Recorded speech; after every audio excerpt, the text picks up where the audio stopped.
ഇതിന് നേതൃത്വം നൽകുന്നത് Kerala state AIDS control society, ജില്ലാ medical officers, health inspectors, junior health inspectors, ASHA workers, പൊതുപ്രവർത്തകർ എല്ലാവർക്കും ഈ അവസരത്തിൽ നന്ദി പ്രകാശിപ്പിച്ചുകൊണ്ട് ഞാൻ എൻ്റെ കർത്തവ്യത്തിലേക്ക് കടക്കട്ടെ.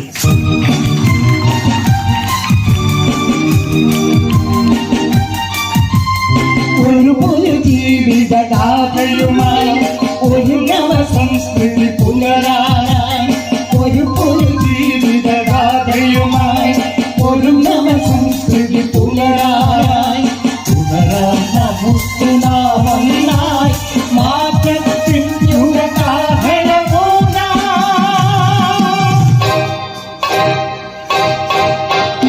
ഒരു ജീവിതഗാഥയുമായി ഒരു നവസംസ്കൃതി പുനരാനായി, പുനരാൻ നമുക്ക് നാം ഒന്നായി മാറ്റത്തിൻ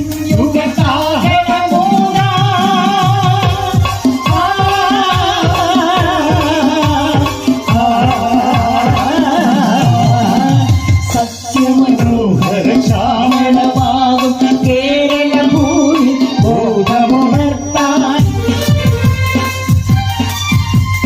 സത്യമനോഹര ശ്യാമളമാകും കേരള ഭൂമി ബോധമുണർത്താൻ ഞങ്ങൾ വരുന്നു ഒരു സന്ദേശ ഗാഥയുമായി,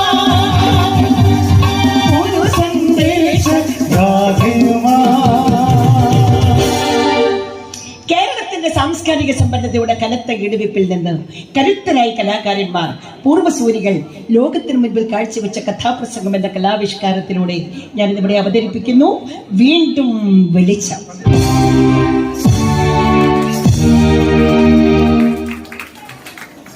പുറയിൽ എന്താ ഒരു ബഹളം? ആരൊക്കെയും കൊണ്ട് ഓടുന്നുണ്ടല്ലോ. എന്താ ഇവിടെ സംഭവിച്ചത്? വല്ല അപകടവുമാണോ? വരൂ, നമുക്കും അങ്ങോട്ട് പോയി അതെന്താണെന്നൊന്ന് നോക്കാം.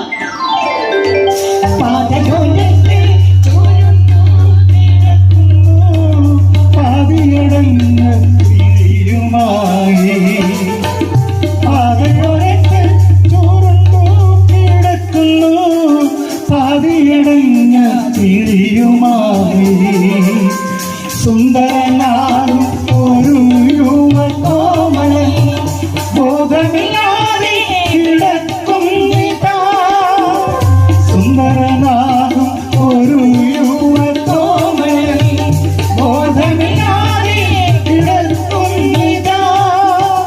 അതായിരുന്നു കാര്യം. നല്ല ആരോഗ്യമുള്ള ഒരു ചെറുപ്പക്കാരൻ, 28 വയസ്സ് പ്രായം. നടന്നു പോയപ്പോൾ കുഴഞ്ഞു വീണു. എല്ലാവരും കൂടി ചെറുപ്പക്കാരനെ എത്തിച്ചത് അടുത്തുള്ള ആശുപത്രിയിലാണ്. അവിടെ കൊണ്ടുവന്ന പാടെ ഡോക്ടർ പ്രാഥമിക ശുശ്രൂഷയൊക്കെ നൽകി കഴിഞ്ഞപ്പോൾ ആ ചെറുപ്പക്കാരൻ സാവധാനം കണ്ണുകൾ തുറന്നു. ഡോക്ടർ ചോദിച്ചു, എന്താ പേര്? ഗിരീഷ്. എവിടാ വീട്? ഇവിടെ അടുത്ത് തന്നെയാ. ഡോക്ടർ വിശദമായി പരിശോധിച്ചു. ഇടയ്ക്കിടെ പനി വരാറുണ്ടോ? ഉണ്ട് ഡോക്ടർ. മാത്രമല്ല ഇടയ്ക്കിടെ വയറിളക്കവുമുണ്ട്. ചുമയുണ്ടോ? നല്ല ചുമയുമുണ്ട് ഡോക്ടർ. ഓഹോ, എങ്കിൽ ക്ഷയരോഗമുണ്ടോ എന്നൊന്ന് പരിശോധിക്കണം. അങ്ങനെയാ ഡോക്ടർ ഗിരീഷിനെ ക്ഷയരോഗ ആശുപത്രിയിലേക്ക് റെഫർ ചെയ്തു. അവിടെ ചെന്നു. അവിടുത്തെ വിദഗ്ധമായ പരിശോധനകൾക്ക് ശേഷം ആ ഡോക്ടർ പറഞ്ഞു, മിസ്റ്റർ ഗിരീഷ്, ഞാൻ സംശയിച്ചതുപോലെ തന്നെ താങ്കൾക്ക് ക്ഷയരോഗമുണ്ട്. താങ്കൾ വിഷമിക്കേണ്ട. കൃത്യമായ ചികിത്സയിലൂടെ ഇത് പൂർണ്ണമായും ഭേദമാക്കാവുന്ന ഒരു അസുഖമാണ്. പക്ഷേ ഇതോടൊപ്പം മറ്റ് ചില പരിശോധനകൾ കൂടി നടത്തേണ്ടതായിട്ടുണ്ട്. അതിനുവേണ്ടി ഗിരീഷ് എത്രയും പെട്ടെന്ന് സർക്കാർ ആശുപത്രിയിലെ ജ്യോതിസ് എന്ന മെഡിക്കൽ കൗൺസിലിംഗ് സെന്റർ വരെ ഒന്ന് പോകണം.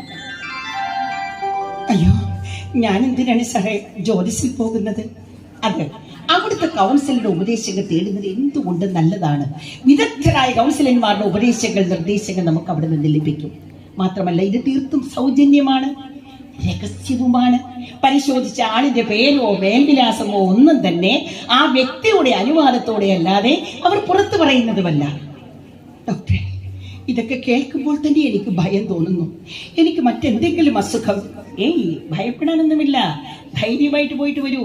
കാരണം ക്ഷയരോഗമുള്ളവർ എല്ലാവരും തന്നെ HIV പരിശോധന നിർബന്ധമായി നടത്തിയിരിക്കണം. കാരണം HIV കടന്നു വരാൻ സാധ്യതയേറെയാണ്.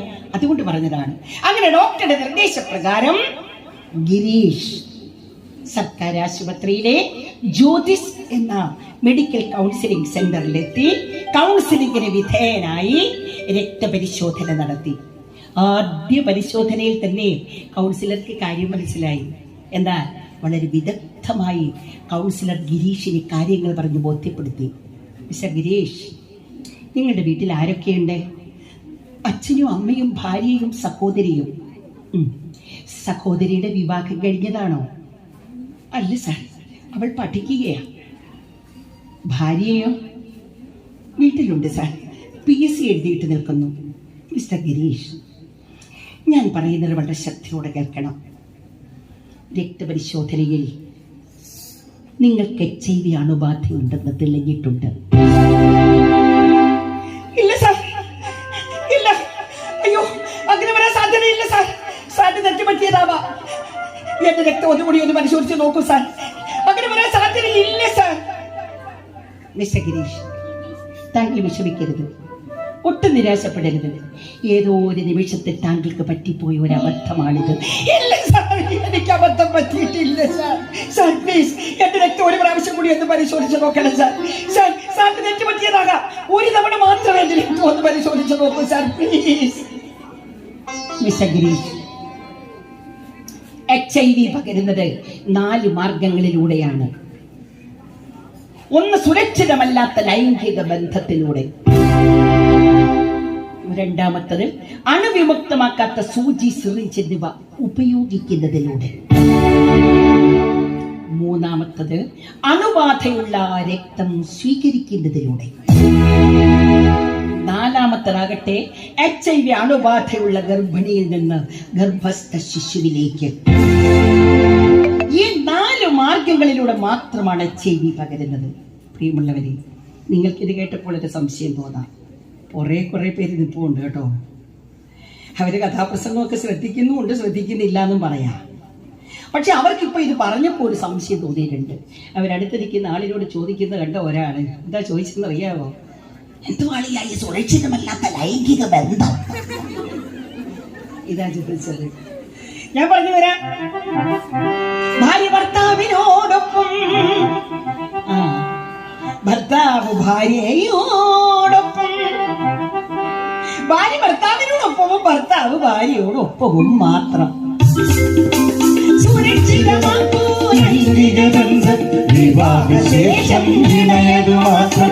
സുരക്ഷിതമാക്കൂ ബന്ധം, വിവാഹശേഷം ഇണയതു മാത്രം. ഭാര്യ ഭർത്താവിനോടൊപ്പവും ഭർത്താവ് ഭാര്യയോടൊപ്പവും മാത്രം. അല്ലാതുള്ള എല്ലാ ബന്ധങ്ങളും സുരക്ഷിതമല്ലാത്തത് തന്നെ. കൗൺസിലർ വീണ്ടും ഗിരീഷിനോട് പറയുകയാണ്, മിസ്റ്റർ ഗിരീഷ്, നിങ്ങൾ ഒരു കാരണവശാലും വിഷമിക്കേണ്ട. ഈ ജ്യോതിസ് കേന്ദ്രം പൊതുസമൂഹത്തിന് കൗൺസിലിങ്ങും സൗജന്യ HIV രോഗനിർണയവും നടത്തുന്നതിന് വേണ്ടി ഗവൺമെന്റ് ആവിഷ്കരിച്ചിട്ടുള്ള ഒരു കേന്ദ്രമാണ്. ഇവിടെ നിങ്ങളുടെ രേഖകളെല്ലാം പരമരഹസ്യമായിരിക്കും. ഇത് മറ്റുള്ളവരിലേക്ക് പകരാതിരിക്കാൻ എന്ത് മുൻകരുതലുകൾ എടുക്കണമെന്നുള്ളതും തുടർന്നുള്ള ചികിത്സാ സംവിധാനത്തെക്കുറിച്ചും ഞങ്ങൾ നിങ്ങൾക്ക് പറഞ്ഞു തരും. ഈ സമൂഹത്തിൽ നിങ്ങളുടെ മാന്യതയും പദവിയും ഒട്ടും കൈമോശം വരാതെ അന്തസ്സായി ജീവിക്കാൻ ഞങ്ങൾ നിങ്ങളെ സഹായിക്കും. അതിനുവേണ്ടി നിങ്ങൾ എത്രയും പെട്ടെന്ന് ഉഷസ് കേന്ദ്രത്തിലേക്ക് പോകേണ്ടതുമാണ്. അയ്യോ, അതെവിടെയാണ് സാർ? എനിക്കറിയില്ല സാർ. ഞാൻ പറഞ്ഞു തരാം. കേരളത്തിലെ എല്ലാ ജില്ലകളിലെയും മെഡിക്കൽ കോളേജുകളിലും ജനറൽ ആശുപത്രികളിലും ഈ ഉഷസ് കേന്ദ്രങ്ങൾ പ്രവർത്തിക്കുന്നുണ്ട്. അവിടെ HIV അണുബാധിതർക്ക് വേണ്ടുന്ന രോഗപ്രതിരോധ ശേഷി വർദ്ധിപ്പിക്കുന്ന സൗജന്യ ചികിത്സ ലഭ്യമാണ്. ഈ ചികിത്സയുടെ പേരാണ് ആന്റി റിട്രോവൈറൽ തെറാപ്പി അഥവാ ART. ഈ ചികിത്സ കൃത്യമായി സ്വീകരിക്കുന്നതിലൂടെ സാധാരണ പോലെയുള്ള ജീവിതം നയിക്കാൻ താങ്കൾക്ക് സാധിക്കും. കൗൺസിലറുടെ ആത്മവിശ്വാസത്തോടൊപ്പം വാക്കുകൾ ഗിരീഷിന്റെ മനസ്സിൽ നേരിയ ഒരു ആശ്വാസമായി.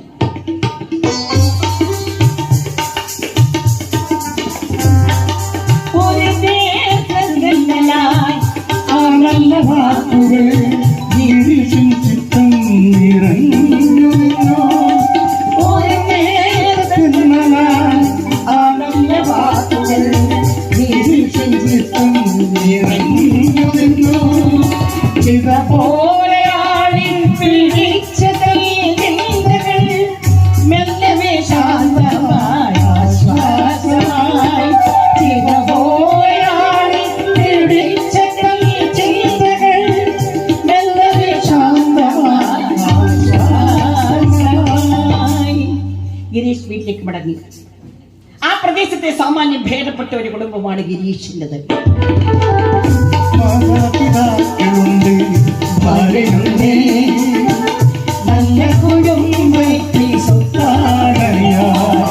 ഗിരീഷ് എന്ന ചെറുപ്പക്കാരന് അച്ഛനും അമ്മയും ഭാര്യയും സഹോദരിയും ഒക്കെയുണ്ട്. മാതാപിതാക്കളുണ്ട്, ഭാര്യയുണ്ട്, നല്ല കുടുംബത്തിൽ സ്വത്തായി സ്വപ്നങ്ങളേറെ ആകൃതിയുണ്ട്, നമ്മൾ യുവാവായ സ്വപ്നങ്ങളേറെ ആകൃതിയുണ്ട്, നമ്മൾ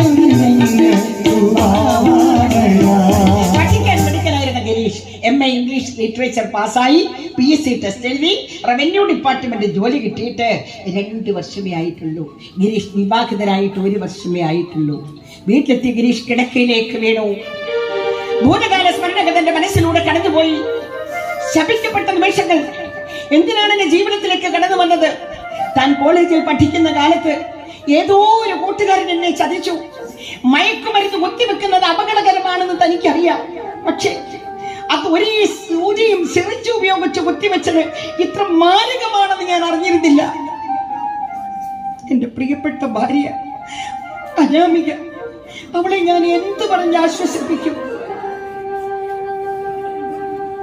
1 വർഷം മാത്രമേ ആയിട്ടുള്ളൂ ദാമ്പത്യ ജീവിതം തുടങ്ങിയിട്ട്.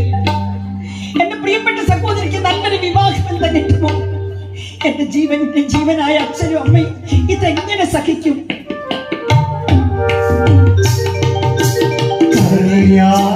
കരയുന്ന മനസ്സുമായുവ നിമിഷങ്ങളിൽ കഴിഞ്ഞിരുന്നു, കരയാതെ കരയുന്ന മനസ്സുമായുവ നിമിഷങ്ങളിൽ കഴിഞ്ഞിരുന്നു.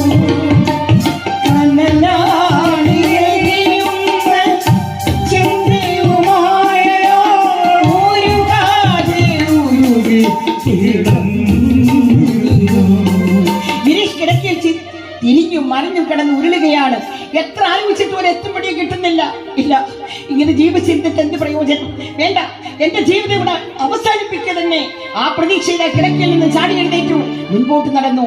ഈ സമയത്ത് അതാ വരുന്നു കഥക് തുറന്ന് സ്വന്തം ഭാര്യ അനാമിക നിറഞ്ഞ പുഞ്ചിരിയുമായി കയ്യിൽ 1 കപ്പ് ചായയും കുറച്ച് മധുര പലഹാരങ്ങളുമായിട്ടാണ് അവളുടെ വരവ്. ചേട്ടാ, എന്താ കഥ കടിച്ച് വന്ന് മട കിടന്നത്? ചേട്ടൻ എന്താ സുഖമില്ലേ? പനിയുണ്ടോ ചേട്ടാ? ചേട്ടൻ എന്താ ഇങ്ങനെ സൂക്ഷിച്ചു നോക്കുന്നത്? ആദ്യമായിട്ട് കാണുന്നത് പോലെ. നീ എന്താ പതിവിന് വിപരീതമായി മധുര പലഹാരങ്ങളുമായി എന്തെങ്കിലും വിശേഷമുണ്ടോ? ഉണ്ട് ചേട്ടാ, നല്ല വിശേഷം. എന്ത് വിശേഷം? നല്ല വിശേഷം ചേട്ടാ. ചേട്ടനൊരു അച്ഛനാകാൻ പോകുന്നു. കെട്ടിപ്പിടിച്ച് ഭാര്യ ചുറ്റിക്കിട്ട ഗിരീഷിന്റെ തലയിൽ ഒരു വെള്ളിടി കൂടി വെട്ടി. അയാളുടെ കയ്യിൽ നിന്ന് ചായക്കപ്പ് അറിയാതെ താഴെ വീണ് പൊട്ടിച്ചതറി. അയാൾ ഭാര്യയ്ക്ക് തകർന്നു മാറി. വേണ്ട വേണ്ട, നീ എന്തായി പറയുന്നത്? അയ്യോ, നീ എന്തൊക്കെ പറയുന്നത്? എനിക്കൊന്നും കേൾക്കണ്ട. എന്താ ചേട്ടാ ഇത്? പറയൂ ചേട്ടാ. ചേട്ടൻ കിതയ്ക്കുന്നുണ്ടല്ലോ. എന്തുണ്ടെങ്കിലും എന്നോട് പറയൂ ചേട്ടാ. എന്താ സംഭവിച്ചത്? അനാമികെ, എനിക്ക് നിന്നോട് കുറച്ച് സംസാരിക്കാനുണ്ട്. ആ കഥ ഒന്നടയ്ക്കാമോ? അനാമിക വേഗം ചെന്ന കഥ കടച്ചു. ഗിരീഷ് തന്റെ കോളേജ് ജീവിതകാലത്തിൽ താൻ ചെയ്തു കൂട്ടിയ കുറെ തെറ്റുകുറ്റങ്ങളെല്ലാം തന്റെ ഭാര്യയോട് വിസ്തരിച്ചു പറഞ്ഞു. അതെല്ലാം കേട്ട് കഴിഞ്ഞപ്പോൾ ആ പാവപ്പെട്ട പെൺകുട്ടി കരയാൻ തുടങ്ങി. കരയരുത് അനാമികെ, കരയരുത്. ഇപ്പോൾ താൻ അനുഭവിക്കുന്ന ദുരിതവും കഷ്ടപ്പാടും കൂടി കേട്ട് കഴിഞ്ഞപ്പോൾ ആ പാവപ്പെട്ട പെൺകുട്ടി വാവിട്ട് നിലവിളിച്ചു. വേണ്ട, നമുക്ക് ഈ കുഞ്ഞിനെ വേണ്ട. എന്താ ചേട്ടാ ഇത്? കാത്തുകാത്തിരുന്ന് കിട്ടിയ ഈ പൊന്നും കൊടുത്തേ വേണ്ടെന്ന് വെക്കുകയോ? പാടില്ല ചേട്ടാ. ഇക്കാലത്ത് ഇതിനൊക്കെ ചികിത്സകളുണ്ടല്ലോ. നമുക്ക് ആ വഴി ഒന്ന് ചിന്തിക്കാം. എങ്കിൽ അമ്മയ്ക്ക് നമുക്ക് നാളെ തന്നെ ജ്യോതിഷിലേക്ക് പോകണം. നിന്റെ രക്തം കൂടി പരിശോധിക്കണം. ആകട്ടെ ചേട്ടാ. അടുത്ത ദിവസം തന്നെ അവർ 2 പേരും കൂടി ജ്യോതിഷ മെഡിക്കൽ കൗൺസിലിംഗ് സെന്ററിലെത്തി കൗൺസിലിംഗിന് വിധേയരായി. അനാമികയുടെ രക്തപരിശോധനയും നടത്തി. നിമിഷങ്ങൾ ഇഴഞ്ഞു നീങ്ങി. അവർ 2 പേരും അക്ഷമരായി കാത്തിരിക്കുകയാണ്. എന്തായിരിക്കും അടുത്ത നിമിഷം അറിഞ്ഞുകൂടാ. മാത്രം പ്രായമുള്ള അനാമിക, 1 വർഷം മാത്രം ദാമ്പത്യ ജീവിതം അനുഭവിച്ച അനാമിക, അവൾക്ക് HIV അണുബാധ ഉണ്ടാവരുതേ എന്ന് ആത്മാർത്ഥതയോടെ പ്രാർത്ഥിച്ചു. കരുണാമയനേ ജഗദീശ, കാരുണ്യവാരിധി പരമേശ, കരുണാമയനേ ജഗദീശ, കാരുണ്യവാരിധി പരമേശ, ഞങ്ങളെ നിത്യം പരിപാലിച്ചിടുന്ന കാരുണ്യമൂർത്തി ഭഗവാനേ. അടുത്ത നിമിഷം റിസൾട്ടുമായി അതാ വരുന്നു കൗൺസിലർ. അവർ രണ്ടുപേരും ചാടി എഴുന്നേറ്റു. ഗിരീഷ് ഓടിച്ചെന്നു. കൗൺസിലറുടെ കയ്യിൽ നിന്ന് ആ റിപ്പോർട്ട് വാങ്ങി അത് സൂക്ഷിച്ചു നോക്കി. ഇല്ല ഇല്ല, ദൈവം എന്നെ ഇവിടെ ശിക്ഷിച്ചിരിക്കുന്നു. അനാമികയ്ക്ക് HIV ബാധിച്ചിരിക്കുന്നു. വേണ്ട അനാമിക, വേണ്ട, നമുക്കിനി ഈ കുഞ്ഞിനെ വേണ്ട, നമുക്ക് ഈ കുഞ്ഞിനെ വേണ്ട. അതിന്റെ ജീവിതം കൂടി നമുക്ക് നശിപ്പിക്കണ്ട. സാർ, എന്ത് വേണം സാർ? എനിക്കൊരു കാര്യം പറയാനുണ്ട് സാർ. പറഞ്ഞോളൂ സാർ. എന്റെ ഭാര്യ ഗർഭിണിയാണ് സാർ. ഓഹോ, എത്ര മാസമായി? 1 മാസം കഴിഞ്ഞിട്ടേ ഉള്ളൂ സാർ. അതിനാണോ ഇത്ര വിഷമിക്കുന്നത്? ഗർഭിണികൾ ആദ്യത്തെ 3 മാസത്തിൽ തന്നെ HIV പരിശോധന നിർബന്ധമായി നടത്തിയിരിക്കണം എന്ന് പറയുന്നതിന്റെ കാരണം ഇതാണ്. ഇപ്പൊ മനസ്സിലായില്ലേ? അപ്പോൾ ഞങ്ങളുടെ കുഞ്ഞ് ഒന്നും സംഭവിക്കില്ല. നാളെ തന്നെ നിങ്ങൾ ART ചികിത്സ തുടങ്ങിക്കോളൂ. നല്ല ചികിത്സയും പോഷകാഹാരം നന്നായി നിങ്ങൾ കഴിച്ചിടണം. നല്ല ചികിത്സയും പോഷകാഹാരം നന്നായി നിങ്ങൾ കഴിച്ചിടണം. ആരോഗ്യമുള്ളൊരു കുഞ്ഞിനെ കിട്ടും, അല്പവും സംശയം വേണ്ടയില്ല. ആരോഗ്യമുള്ളൊരു കുഞ്ഞിനെ കിട്ടും, അല്പവും സംശയം വേണ്ടയില്ല. സാർ, അപ്പോൾ ഞങ്ങളുടെ കുഞ്ഞിനൊന്നും സംഭവിക്കില്ലേ? ഇല്ല എന്ന് പറഞ്ഞില്ലേ? അത് മാത്രമല്ല, കുഞ്ഞിനെ പ്രസവിച്ചു കഴിഞ്ഞാൽ തന്നെയും കൃത്യമായിട്ടുള്ള ഇടവേളകളിൽ കുഞ്ഞിന് രക്തപരിശോധന നടത്തുകയും ART തുള്ളി മരുന്ന് കൊടുക്കുകയും ചെയ്തുകൊണ്ടിരുന്നാൽ ഏതാണ്ട് 18 മാസത്തിനുള്ളിൽ തന്നെ ആ കുഞ്ഞ് പൂർണ്ണമായും നെഗറ്റീവ് ആവുകയും ചെയ്യും. കൗൺസിലറുടെ ആത്മവിശ്വാസം തുളുമ്പുന്ന വാക്കുകൾ അവർക്ക് വലിയ ആശ്വാസമായി. അവർ രണ്ടുപേരും വീട്ടിലേക്ക് പോയി. വീട്ടിലെത്തി ഉടനെ തന്നെ അവർ തീരുമാനിച്ചു അച്ഛനെയും അച്ഛനോടും അമ്മയോടും സഹോദരിയോടും ഈ വിവരം അറിയിക്കുക തന്നെ. അങ്ങനെ അവരെ 3 പേരെയും വിളിച്ചിരുത്തി ഉണ്ടായ കാര്യങ്ങളെല്ലാം അവർ തുറന്നു പറഞ്ഞു. ഇതെല്ലാം കേട്ട് കഴിഞ്ഞപ്പോൾ ആ പാവപ്പെട്ട മാതാവ് ബോധമറ്റ് നിലം പതിച്ചു. എല്ലാവരും അലമുറയിട്ട് കരയുന്നു. ആരോ ഒരാൾ ഓടിച്ചെന്ന് കുറച്ച് വെള്ളം എടുത്തുകൊണ്ട് വന്നു. ആ അമ്മയുടെ മുഖത്തിനടിച്ചു. ആ അമ്മ സാവധാനം കണ്ണു തുറന്നു. പക്ഷെ തന്റെ ഭർത്താവിന്റെ മുഖത്തേക്ക് നോക്കി ആ സാധു സ്ത്രീ തേങ്ങി തേങ്ങി കരഞ്ഞു. നിറഞ്ഞുകത്തിയ നിലവിളക്കിൻ നാളങ്ങളിൽ ഏതോ കൊടുങ്കാറ്റൂതിയടച്ചു വിടർന്നു വിലസിയ മന്ദാര പുഷ്പങ്ങൾ ആരോ നിർദ്ദയം തല്ലിക്കൊഴിച്ചു. ആ ശോകമുഖമായ അന്തരീക്ഷം അല്പനിമിഷം മാത്രമേ നിലനിന്നുള്ളൂ. ഗിരീഷിന്റെ ഭാര്യ അനാമിക ഉണർന്ന് പ്രവർത്തിച്ചു. ബുദ്ധിമതിയും പക്വമതിയുമായിട്ടുള്ള അനാമിക, അമ്മേ, ഇന്നത്തെ കാലത്ത് HIV ഒരു മഹാവ്യാധിയൊന്നുമല്ല. കൂടെ താമസിച്ചത് കൊണ്ടോ, മുട്ടിയുരുമ്പി കിടന്നത് കൊണ്ടോ, ഷെയ്ക്ക് ഹാൻഡ് കൊടുത്തത് കൊണ്ടോ, ഒരേ പാത്രത്തിൽ ആഹാരം കഴിച്ചത് കൊണ്ടോ, ഒരേ കക്കൂസ് ഉപയോഗിക്കുന്നതിലൂടെയോ കൊതുക് കടിക്കുന്നതിലൂടെയോ ഒന്നും പകരുന്നതല്ലമ്മേ HIV. HIV ഒരു രോഗമല്ല, ഒരവസ്ഥയാണ്. രക്തത്തിലെ പ്രതിരോധ ശേഷി കുറയ്ക്കുന്ന ഒരു അണുബാധ മാത്രമാണ്. പ്രതിരോധ ശേഷിയുള്ള മരുന്നുകൾ കഴിക്കുകയും നല്ല നല്ല ആഹാരങ്ങൾ കഴിക്കുകയും ആത്മവിശ്വാസത്തോടു കൂടി ജീവിക്കുകയും ചെയ്താൽ മതി അമ്മേ. അമ്മേ, അമ്മയ്ക്കറിയാമോ, നാളെ ഞങ്ങൾ ഉഷസ് കേന്ദ്രത്തിലേക്ക് പോവുകയാണ്. അവിടെ നിന്ന് ഞങ്ങൾക്ക് ART ചികിത്സ ലഭ്യമാണ്. അവിടുന്ന് കിട്ടുന്ന മരുന്നുകൾ കൃത്യമായി കഴിക്കുകയും നല്ല പോഷക ഗുണമുള്ള ആഹാരങ്ങളൊക്കെ കഴിക്കുകയും ആത്മവിശ്വാസത്തോടു കൂടി ജീവിക്കുകയും ചെയ്താൽ മതിയമ്മേ. സാധാരണ പോലെയുള്ള ജീവിതം നയിക്കാൻ ഞങ്ങൾക്ക് സാധിക്കും. അപ്പോൾ മക്കളെ, വയറ്റിൽ കിടക്കുന്ന കുഞ്ഞോ ഒന്നും സംഭവിക്കില്ല അമ്മേ. അമ്മയ്ക്കറിയാമോ, കുഞ്ഞിനെ പ്രസവിച്ചു കഴിഞ്ഞാൽ തന്നെയും കൃത്യമായിട്ടുള്ള ഇടവേളകളിൽ കുഞ്ഞിന് രോഗനിർണയം നടത്തുകയും ART തുള്ളി മരുന്ന് കൊടുക്കുകയും ചെയ്തുകൊണ്ടിരുന്നാൽ നല്ല ആരോഗ്യമുള്ള കുട്ടിയായിട്ട് നമുക്ക് അവനെ കിട്ടും. അങ്ങനെയാണ് മക്കളെ. എങ്കിലും അമ്മയ്ക്ക് സന്തോഷമായി മക്കളെ, ആശ്വാസമായി മക്കളെ.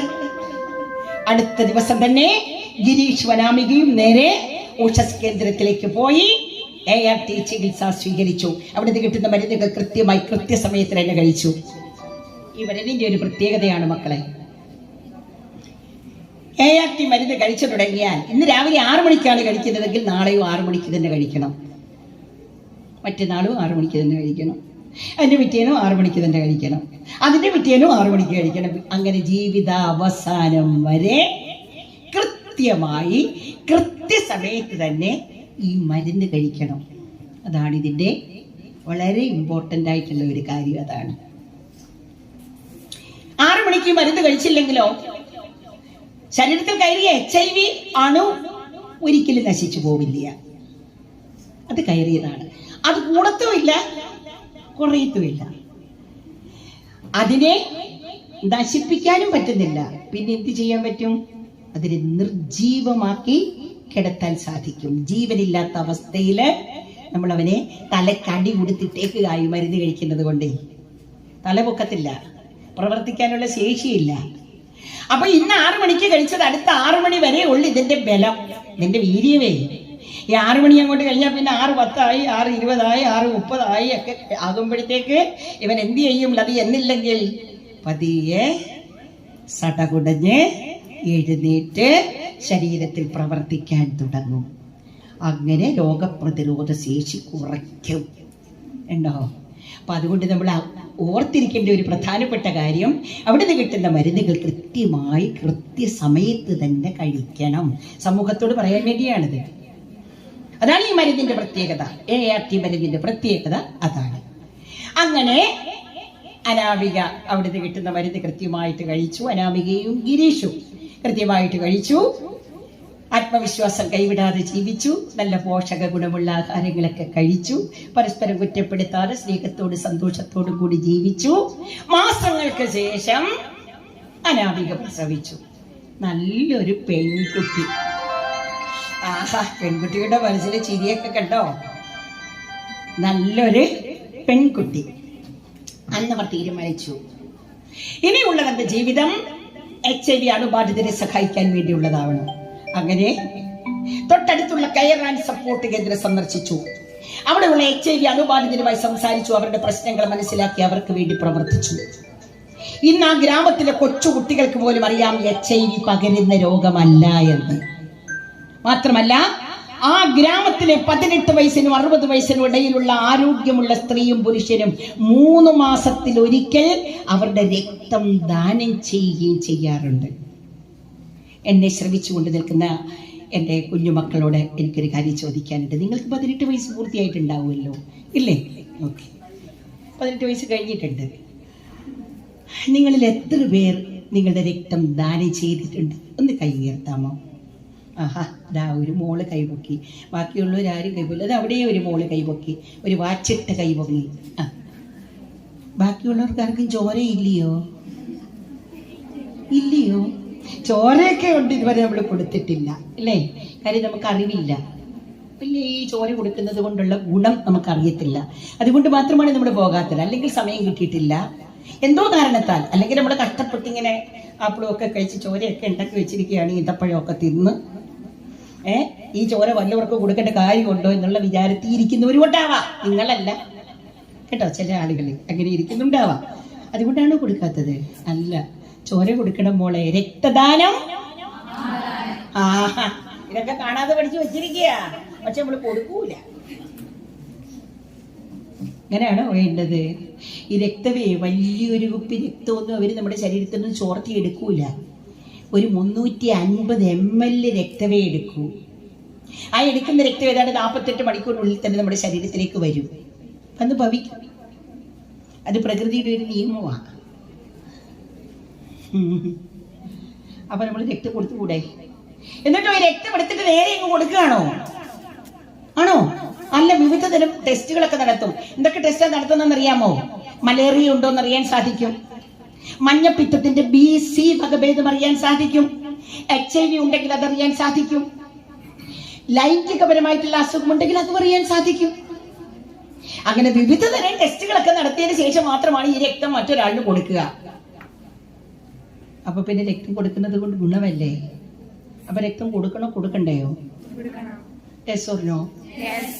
യെസിനൊന്നും ഒരു ബലമില്ല. ഇവിടെ നിൽക്കുന്ന ടീച്ചേഴ്സിനോട് എനിക്കൊരു ചോദ്യമുണ്ട്. ആരെങ്കിലും രക്തം കൊടുത്തവരുണ്ടോ? അതാ അവിടെ ആ മാഡം കൈവക്കി. ഇവിടെ ഒരാൾ കൈവക്കി. ബാക്കിയുള്ളവർ കൊടുക്കണേ എത്രയും പെട്ടെന്ന്. 18 വയസ്സിനും 60 വയസ്സിനും ഇടയിലുള്ളവരെല്ലാം 3 മാസത്തിലൊരിക്കൽ രക്തം കൊടുക്കുന്നത് നല്ലതാ കേട്ടോ. അപ്പൊ സ്വാശ്രയ പദ്ധതിയിലൂടെ, ശുചിത്വ പദ്ധതിയിലൂടെ ഇന്ന് ആ ഗ്രാമം സ്വയം പര്യാപ്തമായി മാറിക്കഴിഞ്ഞു.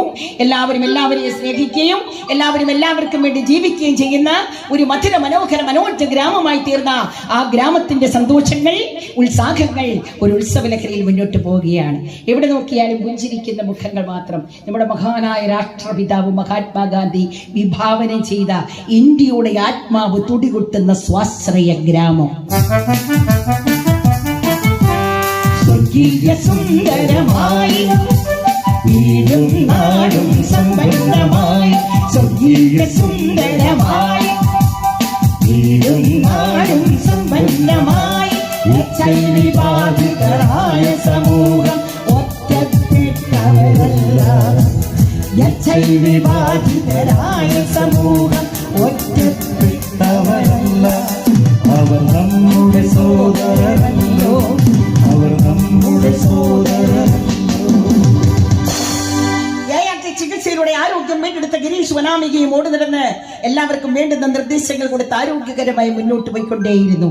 പ്രിയമുള്ളവരെ, ഇന്ന് കേരളത്തിൽ എയ്ഡ്സ് നിയന്ത്രണ ബോധവൽക്കരണ പരിപാടിക്ക് നേതൃത്വം നൽകുന്നതും അണുബാധിതർക്ക് ചികിത്സയും സംരക്ഷണവും ഒക്കെ നൽകുന്നതിനുമായി പ്രവർത്തിക്കുന്ന ഒരു സ്ഥാപനമാണ് Kerala state AIDS control society. ഈ സൊസൈറ്റിയുടെ സേവന കേന്ദ്രങ്ങളാണ് സൗജന്യമായി രക്തപരിശോധന നടത്തുന്ന എവിടം കഥക്കകത്ത് പറയുന്നു. പറഞ്ഞ മോളെ ജ്യോതിസ് കേന്ദ്ര. മോള് ആദ്യം ഞാൻ പറഞ്ഞപ്പോഴേ ചുണ്ടനക്ക് ജ്യോതിസ് എന്ന് പറഞ്ഞു. നല്ലൊരു ക്ലാപ്പ് കൂടാ മോക്ക്. മോളുടെ പേരെന്തുവാടാ? വിദ്യ. ദിവ്യ. ദിവ്യക്ക് നല്ലൊരു കയ്യടി കൊടുത്തല്ലോ. ജ്യോതിസ് കേന്ദ്രം ഇത് നമ്മുടെ പ്രൈമറി ഹെൽത്ത് സെന്റർ മുതൽ മെഡിക്കൽ കോളേജ് വരെ ഇത് ലഭ്യമാണ്. ഇനി അവിടെ പോയി രക്തമൊക്കെ പരിശോധിച്ചു കഴിഞ്ഞപ്പോൾ നമ്മൾ പോസിറ്റീവ് ആണെന്ന് അറിഞ്ഞു. അപ്പൊ നമ്മൾ ഒരു സ്ഥലത്തേക്ക് പറഞ്ഞു വിടും. എവിടാണ്? ഉഷസ് കേന്ദ്രം. കണ്ടു, അവിടെ പെട്ടെന്ന് പറഞ്ഞതുകൊണ്ട് ഇവിടെ പെട്ടെന്ന് ആ മോള് പറഞ്ഞു എന്തുവാ? ഉഷസ് കേന്ദ്രം. മോടെ പേരെന്തുവാടാ? സാരംഗി. സാരംഗിക്ക് നല്ലൊരു ബിഗ് ക്ലാപ്പ്. ഉഷസ് കേന്ദ്രം. ചോദ്യം ചോദിക്കുന്നതുകൊണ്ടാണോ മക്കളെ അങ്ങ് പോകുന്നത്? കണ്ടോ, ഇവിടെ എന്നാ പെട്ടുപോകുമെന്ന് വിചാരിച്ചു പോവാ. അപ്പൊ ഉഷസ് കേന്ദ്രത്തിൽ എത്തിക്കഴിഞ്ഞാൽ അവിടെ ഒരു ട്രീറ്റ്മെന്റ് നമുക്ക് ലഭ്യമാകും. ആ ട്രീറ്റ്മെന്റിന്റെ പേരെന്താ? ART. എല്ലാരും കൂടെ പറഞ്ഞു, അതുകൊണ്ട് എല്ലാവർക്കും കൂടെ കൊടുക്കുക. ഇതിന്റെ ഫുൾ ഫോം എന്തുവാ? Anti retroviral therapy. Okay, very good. ഇവിടെ പറഞ്ഞത് കേട്ടോ. യൂണിഫോം ഇട്ട കുഞ്ഞുങ്ങള് അവര് നല്ല മിടുക്കികളാണ്, നല്ല അറ്റൻഷനായിട്ട് നിൽക്കുകയാണ്. എല്ലാവരും അറ്റൻഷനായിട്ടാണ് നിന്ന് കേട്ടോ. ഓക്കെ, എങ്കിലും അവർക്കൊരു കയ്യടി കൂടെ. ഓക്കെ, അപ്പൊ അവിടെ നിന്ന് കിട്ടുന്ന മരുന്നുകൾ കൃത്യമായി കൃത്യസമയത്ത് തന്നെ കഴിക്കണം. അതെല്ലാവരോടും പറയണം കേട്ടോ, ആ ഒരു സംഭവം. ഇനി സർക്കാർ ആശുപത്രിയിൽ തന്നെ പുലരി എന്ന് പറയുന്ന ഒരു ബോർഡുണ്ട്, നിങ്ങൾ ശ്രദ്ധിച്ചിട്ടുണ്ടോ? അത് ലൈംഗികപരമായിട്ടുള്ള അസുഖമുള്ളവർക്ക് പോയി കാണാനുള്ള ഒരിടമാണ്. ലൈംഗികപരമായിട്ട് അസുഖം ഉണ്ടാകുക എന്ന് പറഞ്ഞാൽ മൂത്രം ഒഴിക്കുമ്പോൾ വേദന അനുഭവപ്പെടുക, ചൊറിച്ചിൽ അനുഭവപ്പെടുക, പുകച്ചിൽ അനുഭവപ്പെടുക, നീറ്റൽ അനുഭവപ്പെടുക, ദുർഗന്ധം ഉണ്ടാവുക, ഇതൊക്കെ ലൈംഗികപരമായിട്ടുള്ള അസുഖമാണ്. അങ്ങനെയൊക്കെ ഉണ്ടെങ്കിൽ നമുക്ക് എവിടെ പോയി കാണണം? ആ പുലരിയിൽ പോയി കാണണം കേട്ടോ. വെച്ചോണ്ടിരിക്കരുത്. കാര്യം ലൈംഗികപരമായിട്ടുള്ള അസുഖമുണ്ടെങ്കിൽ HIV കടന്നു വരാൻ സാധ്യത ഏറെയാണ്. അതുകൊണ്ടാണ് പറയുന്നത്. അപ്പൊ പ്രതിരോധ പ്രവർത്തനം പ്രവർത്തനങ്ങൾ കാക്കം കൂട്ടുന്നതിന്റെ ഭാഗമായി HIV പിടിപെടാൻ സാധ്യതയുള്ള കണ്ടോ, HIV പിടിപെടാൻ സാധ്യതയുള്ള ആരൊക്കെയാണെന്ന് പറയാൻ പോവാ. HIV പിടിപെടാൻ സാധ്യതയുള്ളവരുടെ കാര്യമായി പറയുന്നേ. സ്ത്രീ ലൈംഗിക തൊഴിലാളികൾ, സ്വവർഗരതിയിൽ ഏർപ്പെടുന്ന പുരുഷന്മാർ, മയക്കുമരുന്ന് കുത്തിവെക്കുന്നവർ. ഒരു സിറിഞ്ച് എടുക്കും, ഒരു സൂചി എടുക്കും, മരുന്ന് നിറയ്ക്കും, 10 പേര് ചേർന്ന് ഒരാളിനെ കുത്തിവെക്കും, അടുത്ത ആളിനെ വെക്കും, അടുത്ത ആളിനെ വെക്കും. അങ്ങനെ 10 പേരൂടെ ചേർന്ന് കുത്തിവെച്ചാൽ ഒരാളിന് അസുഖം ഉണ്ടായാൽ മതി, ബാക്കി 9 പേർക്കും ഉണ്ടാകും. അതാ മയക്കുമരുന്ന് കുത്തിവെക്കുന്നവർ. പിന്നെയോ ഒന്നിലധികം ജീവിത പങ്കാളികളുള്ളവർ. ഒരാൾക്കൊരാളെ പറഞ്ഞിട്ടുണ്ടോ അല്ലേ? അതാണ് മുമ്പേ പറഞ്ഞത്, ഭാര്യ ഭർത്താവിനോടൊപ്പവും ഭർത്താവ് ഭാര്യയോടൊപ്പവും മാത്രം. അതല്ലാതെ എന്തെങ്കിലും ചുറ്റിക്കളിക്ക് പോകുന്നവരുണ്ടെങ്കിൽ അവരെന്ത് ചെയ്യണം? കോണ്ടം ഉപയോഗിക്കണം. സമൂഹത്തോട് പറയേണ്ടതാണ്, മനസ്സിലാക്കി കൊടുക്കേണ്ടതാണ് കേട്ടോ. ഇനി അപ്പോ ഒന്നിലധികം ജീവിത പങ്കാളികളുള്ളവർ, ക്ഷയരോഗമുള്ളവർ, അന്യസംസ്ഥാന തൊഴിലാളികൾ. ഒരു 4 ദിവസത്തേക്ക് മുൻപുള്ള പേപ്പറിനകത്തുണ്ടായിരുന്ന അന്യസംസ്ഥാന തൊഴിലാളികൾക്ക് പനിയായിട്ട് വന്ന് അവരെ ടെസ്റ്റ് ചെയ്ത് നോക്കിയപ്പോൾ 40 പേർക്കാണ് HIV അണുബാധ കണ്ടെത്തിയത്. വിശ്വസിക്കാവോ അവരെ? അന്യസംസ്ഥാന തൊഴിലാളികളാണോ? അന്യസംസ്ഥാന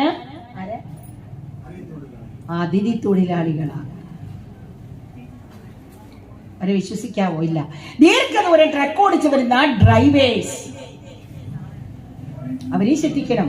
അവര് മാസങ്ങളാകും വീട്ടിൽ നിന്നിറങ്ങുമ്പോഴേ വഴിയിലൊക്കെ ആയിരിക്കും ഊണും ഉറക്കവും കുളിയോ എല്ലാം. അപ്പൊ കുറച്ച് ഒരു സുഖത്തിന് വേണ്ടി എവിടെയെങ്കിലുമൊക്കെ പോകും. അപ്പൊ അവരെ വിശ്വസിക്കരുത്. അവരും ഇവരെയൊക്കെ തേടിപ്പിടിച്ച് സർക്കാർ കേരളത്തിലുടനീളം സുരക്ഷ എന്ന് പറയുന്ന ഒരു പദ്ധതി ഏർപ്പാടാക്കിയിട്ടുണ്ട്. 1 0 എന്നുള്ള സന്ദേശം അവർക്ക് പകർന്നു കൊടുക്കുകയും അവരെ അതിൽ പങ്കാളികളാക്കുകയും ചെയ്യുക. അതാണ് 2025 കേരള ആരോഗ്യ വകുപ്പും കേരള സ്റ്റേറ്റ് എയ്ഡ്സ് കൺട്രോൾ സൊസൈറ്റിയും ലക്ഷ്യമിടുന്നത്. എന്താണെന്ന് അറിയാമോ? 2025 പുതുതായി ഒരാളിന് പോലും HIV ഉണ്ടാവരുത് എന്നാണ്. ഈ പ്രതിജ്ഞ നമുക്കും പങ്കാളികളാവാമായി കൂടെ മക്കളെ. കാര്യം ഇതുവരെ നമുക്കറിയില്ലായിരുന്നു വരുന്ന വഴി എങ്ങനെയാണെന്ന്, ഇത് വന്നാൽ എന്ത് ചെയ്യണമെന്നൊന്നും അറിയില്ലായിരുന്നു. ഇപ്പൊ നമ്മൾ ഇതൊക്കെ അറിഞ്ഞു അല്ലേ? അപ്പൊ അതുകൊണ്ട് ഇനി നിങ്ങൾക്ക് സംശയം ബാക്കിയുണ്ടെങ്കിൽ നിങ്ങൾ വിളിക്കേണ്ട ഒരു നമ്പറാണ്, ടോൾ ഫ്രീ നമ്പറാണ് 1097.